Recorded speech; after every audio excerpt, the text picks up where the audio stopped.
So I guess I'll go back to you, Gayle. Why aren't we seeing greater levels of distress? And what is going to be the trigger that makes it happen? Do we have to wait until the next election? Is there some other black swan event? What do you think? Yeah, I think it's a question we all ask. And if, when the pandemic started and, the headlines and comments saying, are there going to be enough practitioners to handle, the wave of distress? And, it's pivoted the other way in terms of, very much supporting front end transactions. And, I think it's fair to say with Ryan and I and the team have seen deals that, in a other environment may have gone through some kind of formal restructuring process, but there's been either offshore capital or there's been some way to avoid that, which is a positive.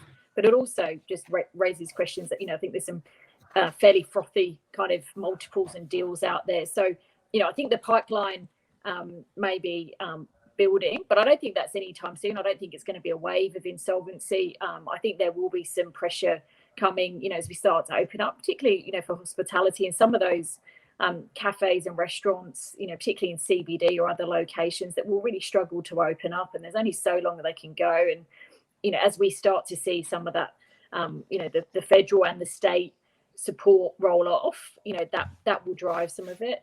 The ATO, I guess we're waiting to see when they will start to collect their, I'm sure the number is now, I think last count, it was about $80 billion in terms of money that they will need to collect. Again, that will be a driver. But I think 80 billion. Something like that. Yeah, I mean, last year it was 30-something billion. I'm waiting for them to publish their annual report. So maybe you've got some inside information. But I thought that it would possibly double. Well, let me ask you, Ryan, what's your take on that same question about why we're not seeing a greater level of distress? And would you short a distressed debt fund? It sounds like fun, but I'd like to see it play out. I think what the only thing that really will drive change is if public sentiment changes. So the politicians are obviously driven by the polls. And if the public say, well, start to go at some stage during the course of next year, this ATO debt is astronomical, the spending is too high. We want our government to start turning the economy or starting to think about these debt levels. That's the only way that will start to change.